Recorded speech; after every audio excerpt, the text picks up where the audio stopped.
स्वागत है आपका द क्लासिकल स्टोरीज में। आइए सुनते हैं मुंशी प्रेमचंद जी की कहानी घास वाली।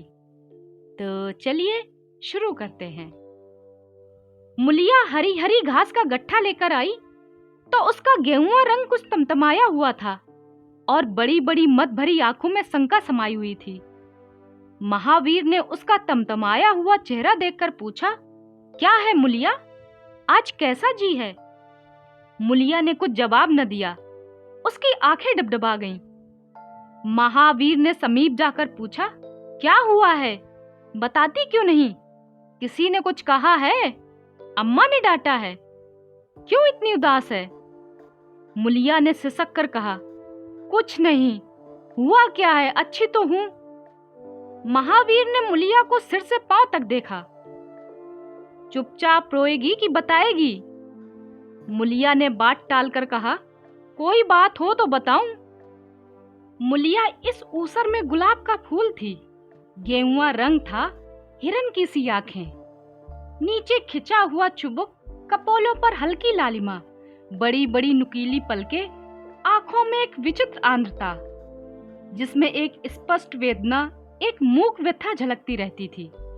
मालूम नहीं चमारों के इस घर में वह अप्सरा कहां से आ गई थी। क्या उसका कोमल फूल सा गात इस योग था कि सर पर घास की टोकरी रखकर बेचने जाती? उस गांव में भी ऐसे लोग मौजूद थे जो उसके तलवों के नीचे आंखें बिछाते थे, उसकी एक चितवन के लिए तरसते थे, जिनसे अगर वह एक शब्द भी बोलती तो निहाल हो जाते। लेकिन उसे आए साल भर से अधिक हो गया था। किसी ने उसे यूकों की तरफ ताकते या बातें करते नहीं देखा। वह घास लेकर निकलती तो ऐसा मालूम होता मानो ऊषा का प्रकाश सुनहरे आवरण में रंजित अपनी छटा बिखेरता जाता हो। कोई गजले गाता, कोई छाती पर हाथ रखता, पर मुलिया नीची आंख किए अपनी राह चली जाती। लोग हैरान होकर कहते, इतना अभिमान, महावीर में ऐसे क्या सुरखाप के पर लगे हैं? ऐसा अच्छा जवान भी नहीं, न जाने यह कैसे उसके साथ रहती है। मगर आज ऐसी बात हो गई जो इस जाति की और युक्तियों के लिए चाहे गुप्त संदेश होती, मुलिया के लिए हृदय का सूल थी। प्रभात का समय था। पवन आम की बौर की सुगंध से मतवाला हो रहा था। आकाश पृथ्वी पर सोने की वर्षा कर रहा था। मुलिया सिर पर झुआ रखे घास छीलने चली तो उसका गेहुआ रंग प्रभात की सुनहरी किरणों से कुंदन की तरह दमक उठा। यकायक युवक चैन सिंह सामने से आता हुआ दिखाई दिया। मुलिया ने चाहा कि कतरा कर निकल जाए, मगर चैन सिंह ने उसका हाथ पकड़ लिया और बोला, मुलिया, तुझे मुझ पर जरा भी दया नहीं आती? मुलिया का वह फूल सा खिला हुआ चेहरा ज्वाला की तरह धधक उठा। वह जरा भी न डरी, जरा भी न झिझकी। झुआ जमीन पर गिरा दिया और बोली, मुझे छोड़ दो, नहीं मैं चिल्लाती हूँ। चैन सिंह को आज जीवन में एक नया अनुभव हुआ। नीची जातों में रूप माधुर्य का इसके सिवा और काम ही क्या है कि वह ऊंची जाति वालों का खिलौना बने। ऐसे कितने ही मार के उसने जीते थे, पर आज मुलिया के चेहरे का वह रंग, उसका वह क्रोध, वह अभिमान देखकर उसके छक्के छूट गए। उसने लज्जित होकर उसका हाथ छोड़ दिया। मुलिया वेग से आगे बढ़ गई। संघर्ष की गर्मी में चोट की व्यथा नहीं होती, पीछे से टीस होने लगती है। मुलिया जब कुछ दूर निकल गई तो क्रोध और भय तथा बेकसी को अनुभव करके उसकी आंखों में आंसू भर आए। उसने कुछ देर जब्त किया, फिर सिसक सिसक रोने लगी। अगर वह आज इतनी गरीब ना होती तो किसी की मजाल थी कि उसका इस तरह अपमान करता। वह रोती जाती थी और घास छिलती जाती थी। महावीर का क्रोध वह जानती थी। अगर उससे कह दे तो वह इस ठाकुर के खून का प्यासा हो जाएगा, फिर न जाने क्या हो। इस ख्याल से उसके रोए खड़े हो गए। इसलिए उसने महावीर के प्रश्नों का कोई उत्तर न दिया। दूसरे दिन मुलिया घास के लिए ना गई। सास ने पूछा, तू क्यों नहीं जाती?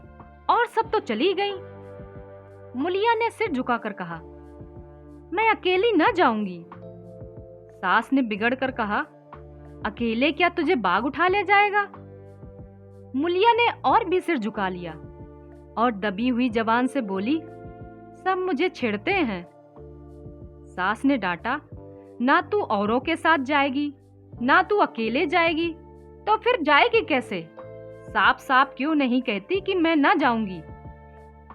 तो यहाँ मेरे घर में रानी बन के निवाह ना होगा। किसी को चाम नहीं प्यारा होता, काम प्यारा होता है। तू बड़ी सुंदर है तो तेरी सुंदरता लेकर चाटूं? उठा झाबा और घास ला।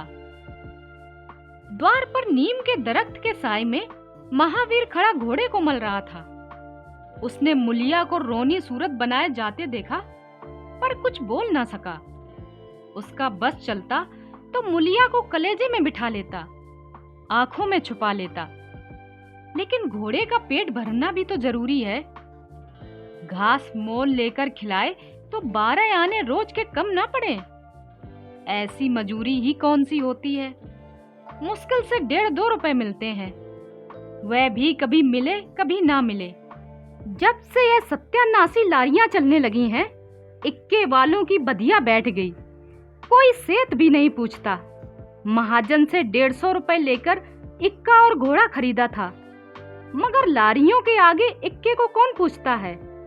महाजन का सूद भी तो ना पहुंच सकता था, मूल का तो कहना ही क्या। ऊपरी मन से बोला, ना मन हो तो रहने दो, देखी जाएगी। इस दिलजोई से मुलिया निहाल हो गई। बोली, घोड़ा खाएगा क्या? आज उसने कल का रास्ता छोड़ दिया और खेतों की मेड़ों से होती हुई बार बार सतर्क आंखों से इधर उधर ताकती जाती थी। दोनों तरफ ऊख के खेत खड़े थे। जरा सी आहट होती, उसका जी सन्न रह जाता। कहीं कोई ऊख में छिपा तो ना बैठा हो। मगर कोई नई बात ना हुई। ऊख के खेत निकल गए, आमों का बाग निकल गया, सिंचे हुए खेत नजर आने लगे। दूर के कुएं पर पुल चल रहा था। खेतों की मेड़ों पर हरी हरी घास जमी हुई थी। मुलिया का जी ललचाया। यहाँ आधा घंटे जितनी घास छील सकती है, सूखे मैदान में दोपहर तक न छील सकेगी। यहाँ देखता ही कौन है? कोई चिल्लाएगा तो चली जाऊंगी। वह बैठकर घास छीलने लगी और 1 घंटे में उसका झाबा आधे से ज्यादा भर गया। वह अपने काम में इतनी तन्मय थी कि उसे चैन सिंह के आने की खबर ही ना हुई। यकायक उसने आहट पाकर सिर उठाया तो चैन सिंह को खड़ा देखा। मुलिया की छाती धक से हो गई। जी में आया भाग जाए, झाबा उलट दे और खाली झाबा लेकर चली जाए। पर चैन सिंह ने कई गज के फासले से ही रुककर कहा, डर मत, डर मत।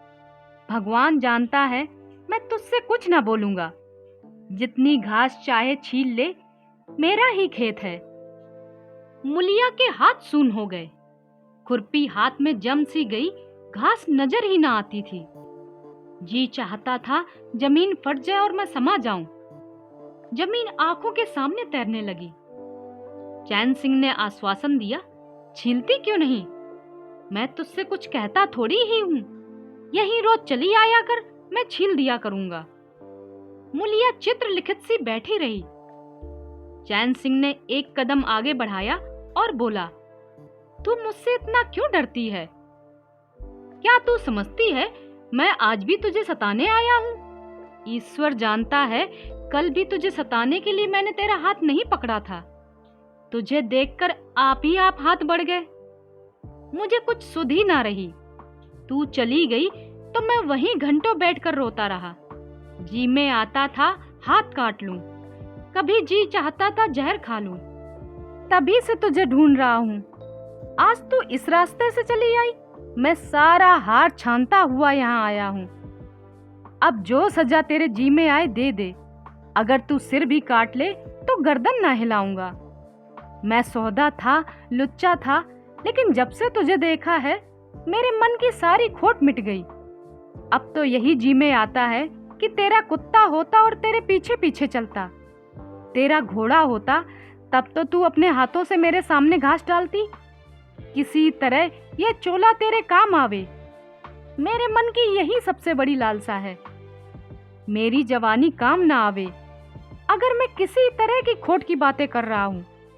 बड़ा भाग्यवान था महावीर जो ऐसी देवी उसे मिली। मुलिया चुपचाप सुनती रही, फिर नीचा सिर करके भोलेपन से बोली, तो तुम मुझे क्या करने को कहते हो?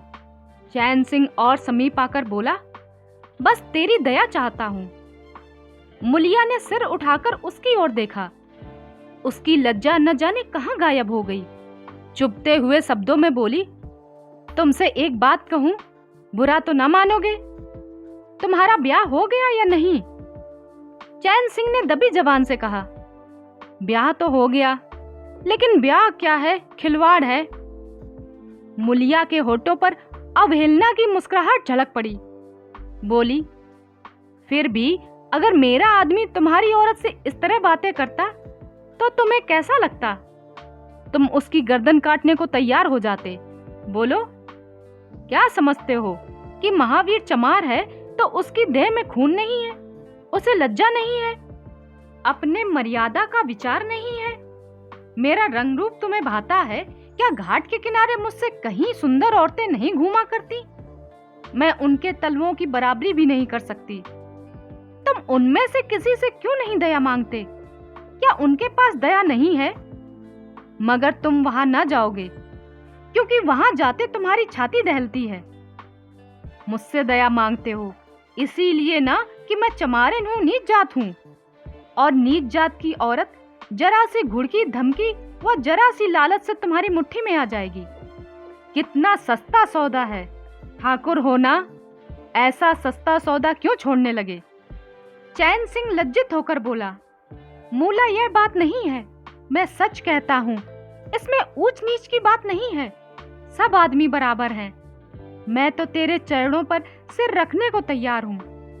मुलिया, इसीलिए ना कि जानते हो मैं कुछ कर नहीं सकती।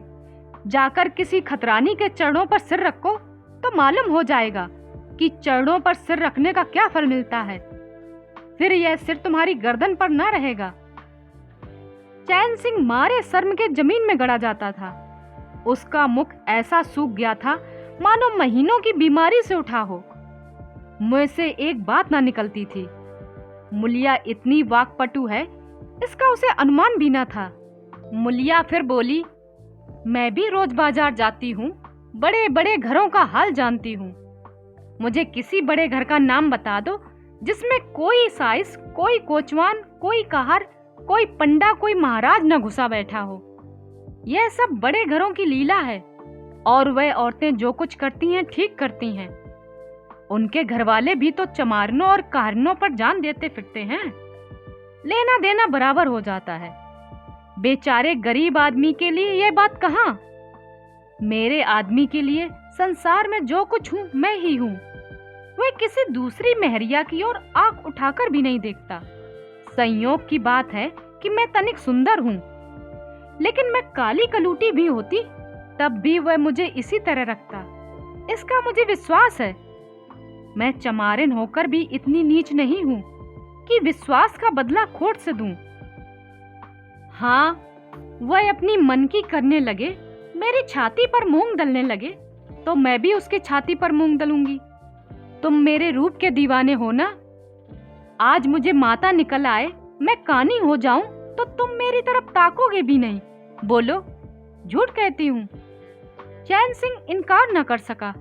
मुलिया ने उसी गर्व भरे स्वर में कहा, लेकिन मेरी एक नहीं दोनों आंखें फूट जाएं, तब भी वह मुझे इसी तरह रखेगा। मुझे उठावेगा, मुझे बैठावेगा, खिलावेगा। तुम चाहते हो मैं ऐसे आदमी के साथ कपट करूं? जाओ, अब मुझे कभी न छेड़ना, नहीं अच्छा ना होगा। जवानी जोश है, बल है, दया है, साहस है, आत्मविश्वास है, गौरव है और सब कुछ जो जीवन को पवित्र, उज्जवल और पूर्ण बना देता है। जवानी का नशा घमंड है, निर्दयता है, स्वार्थ है, सेखी है, विषय वासना है, कटता है और वह सब कुछ जो जीवन को पशुता, विकार और पतन की ओर ले जाता है। चैन सिंह पर जवानी का नशा था। मुलिया के शीतल छींटों ने नशा उतार दिया। जैसे उबलती हुई चाशनी में पानी के छींटे पड़ जाने से फेन मिट जाता है, मैल निकल जाता है और निर्मल शुद्ध रस निकल आता है। जवानी का नशा जाता रहा, केवल जवानी रह गई। कामिनी के शब्द जितनी आसानी से दीन और ईमान को गारत कर सकते हैं, उतनी ही आसानी से उनका उद्धार भी कर सकते हैं। चैन सिंह उस दिन से दूसरा ही आदमी हो गया। गुस्सा उसकी नाक पर रहता था। बात बात पर मजदूरों को गालियां देना, डांटना और पीटना उसकी आदत थी। आसामी उससे थरथर कांपते थे। मजदूर उसे आते देखकर अपने काम में चुस्त हो जाते थे, पर ज्यों ही उसने पीठ फेरी और उन्होंने चिलम पीना शुरू कर दिया, सब दिल में उससे जलते थे, उसे गालियां देते थे।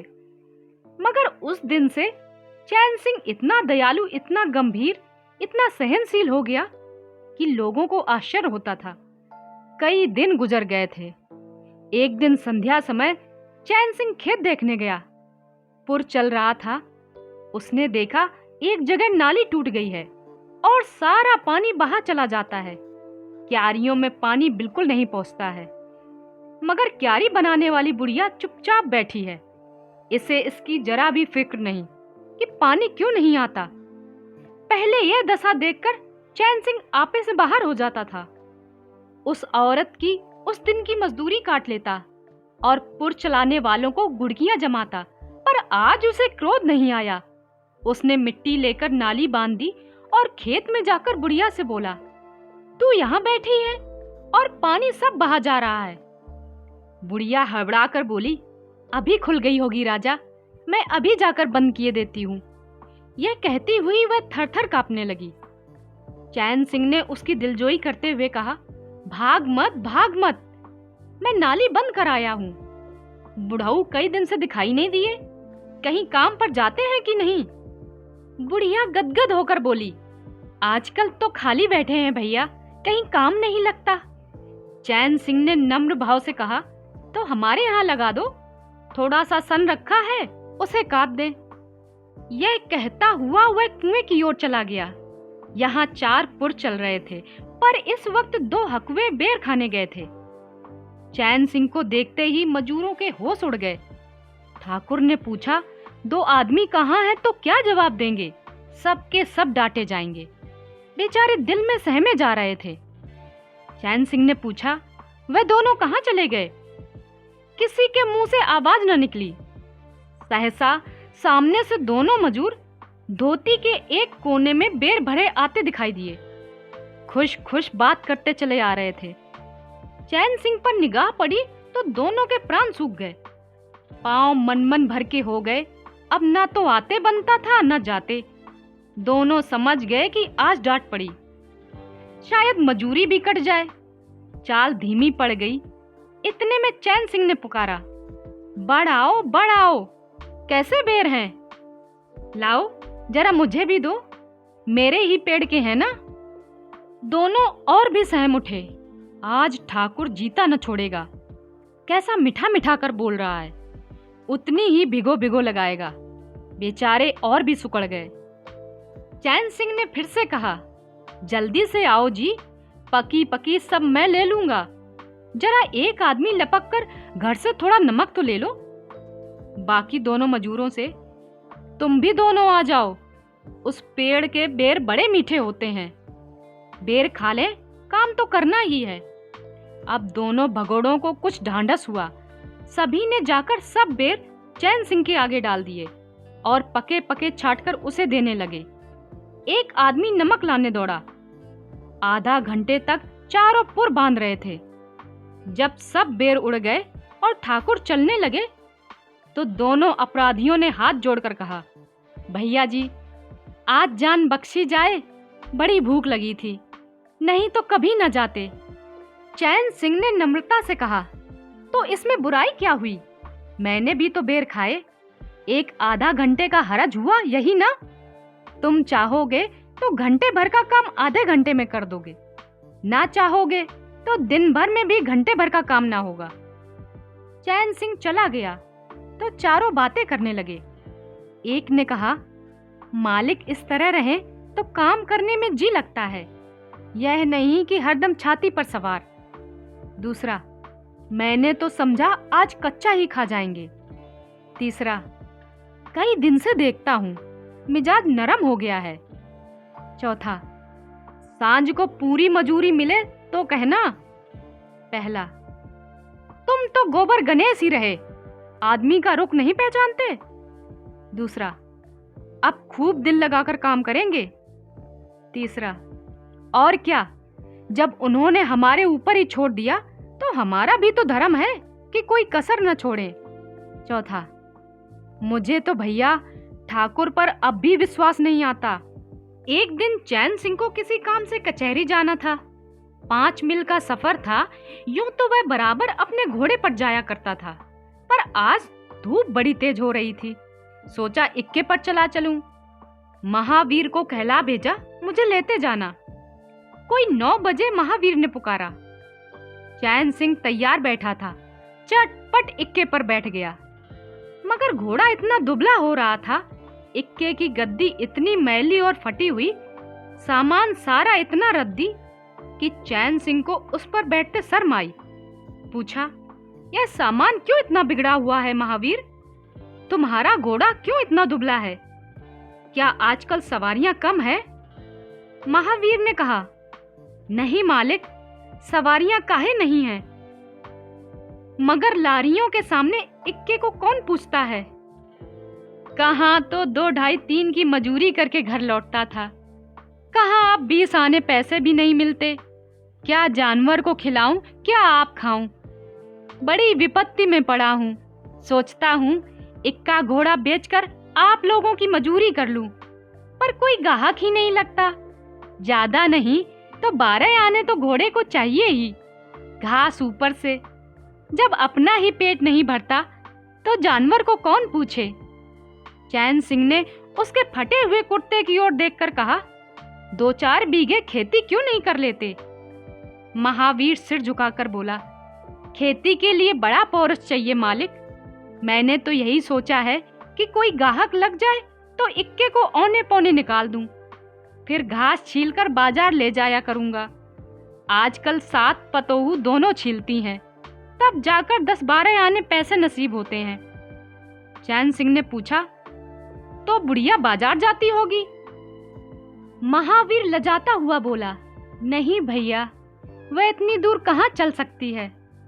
घरवाली चली जाती है, दोपहर तक घास छीलती है, तीसरे पहर बाजार चली जाती है, वहां से घड़ी रात गए लौटती है।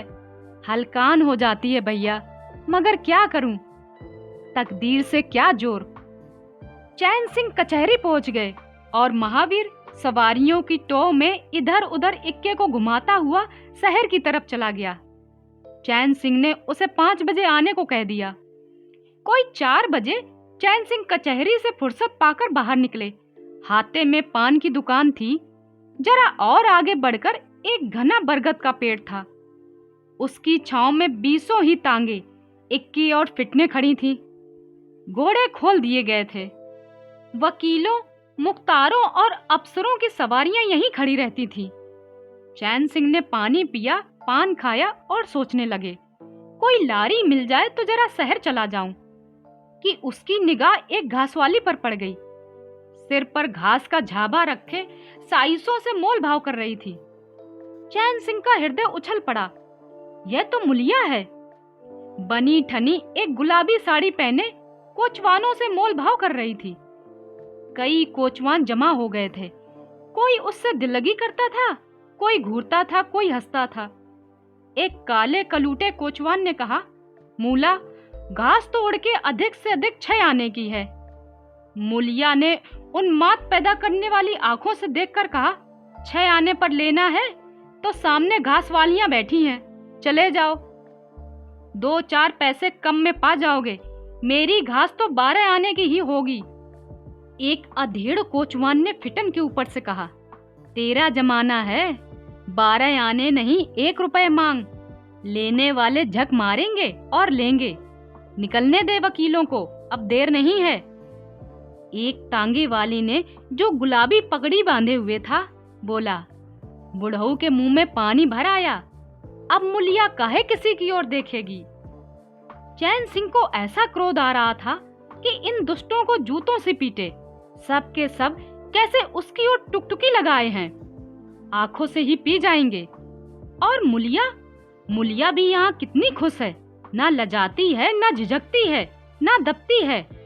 कैसा मुस्कुरा मुस्कुरा कर, रसीली आंखों से देख देख कर, सिर का आंचल खिसका खिसका कर मुंह मोड़ कर बातें कर रही है।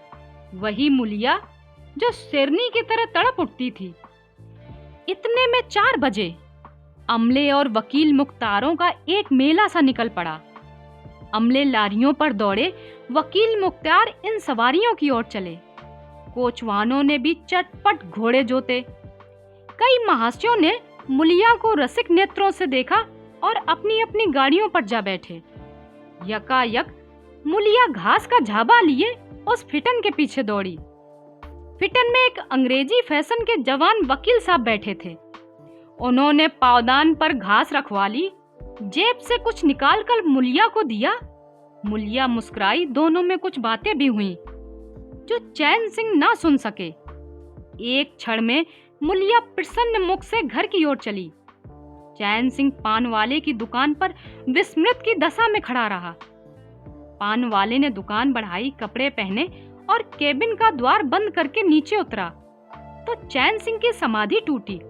पूछा, क्या दुकान बंद कर दी? पान वाले ने सहानुभूति दिखाकर कहा, इसकी दवा करा लो ठाकुर साहब, यह बीमारी अच्छी नहीं है। चैन सिंह ने चकित होकर पूछा, कैसी बीमारी? पान वाला, कैसी बीमारी? आधा घंटे से यहाँ खड़े हो जैसे कोई मुर्दा खड़ा हो। सारी कचहरी खाली हो गई, सब दुकानें बंद हो गई, मेहतर तक झाड़ू लगाकर चल दिए। तुम्हें कुछ खबर हुई? यह बुरी बीमारी है, जल्दी दवा करा डालो। चैन सिंह ने छड़ी संभाली और फाटक की ओर चला कि महावीर का इक्का सामने से आता दिखाई दिया। कुछ दूर इक्का निकल गया तो चैन सिंह ने पूछा, आज कितने रुपए कमाए महावीर? महावीर ने हंसकर कहा, आज तो मालिक दिन भर खड़ा ही रह गया, किसी ने बेगार को भी न पकड़ा, ऊपर से 4 पैसे की बीड़ियां पी गया। चैन सिंह ने जरा देर बाद कहा, मेरी एक सलाह है, तुम मुझसे 1 रुपया रोज ले लिया करो। बस जब मैं बुलाऊं तो इक्का लेकर चले आया करो, तब तो तुम्हारी घरवाली को घास लेकर बाजार न जाना पड़ेगा। बोलो मंजूर है? महावीर ने सजल आंखों से देखकर कहा, मालिक आप ही का तो खाता हूँ, आपकी प्रजा हूँ, जब मर्जी हो पकड़ मंगवाइएगा। आपसे रुपए? चैन सिंह ने बात काटकर कहा, नहीं, मैं तुमसे बेगार नहीं लेना चाहता, तुम मुझसे 1 रुपया रोज ले लिया करो। घास लेकर घरवाली को बाजार मत भेजा करो, तुम्हारी आबरू मेरी आबरू है। और भी रुपए पैसे जब भी काम लगे बेखटक चले आया करो। हाँ देखो, मुलिया से इस बात को भूलकर भी न चर्चा करना, क्या फायदा। कई दिनों बाद संध्या समय मुलिया चैन सिंह से मिली। चैन सिंह आसामियों से माल गुजारी वसूल करके घर की ओर लपका जा रहा था कि उसी जगह जहां उसने मुलिया की बांह पकड़ी थी, मुलिया की आवाज कानों में आई। उसने ठिठक कर पीछे देखा तो मुलिया दौड़ी आ रही थी। बोला, क्या है मूला, क्यों दौड़ती हो? मैं तो खड़ा हूँ। मुलिया ने हाँफते हुए कहा, कई दिन से तुमसे मिलना चाहती थी, आज तुम्हें देखा तो दौड़ी। अब मैं घास बेचने नहीं जाती। चैन सिंह ने कहा, बहुत अच्छी बात। क्या तुमने कभी मुझे घास बेचते देखा है? हाँ, एक दिन देखा था। क्या महावीर ने तुमसे सब कह डाला? मैंने तो मना कर दिया था, वह मुझसे कोई बात नहीं छिपाता। दोनों एक क्षण चुप खड़े रहे, किसी को कोई बात ना सूझती थी। यकायक मुलिया ने मुस्कुराकर कहा, यहाँ तुमने मेरी बांह पकड़ी थी। चैन सिंह ने लज्जित होकर कहा, उसको भूल जाओ मूला, मुझ पर जाने कौन सा भूत सवार था। मुलिया गदगद कंठ से बोली, उसे कैसे भूल जाऊं? उसी बाएं गहे की तो लाज निभा रहे हो।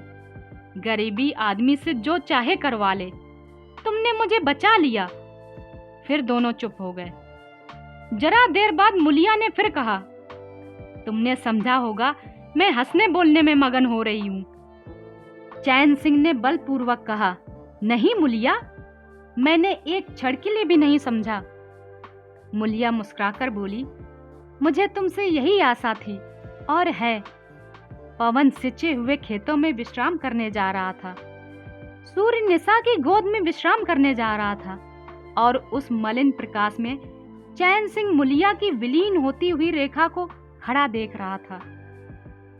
अभी आप सुन रहे थे मुंशी प्रेमचंद जी की कहानी घास वाली।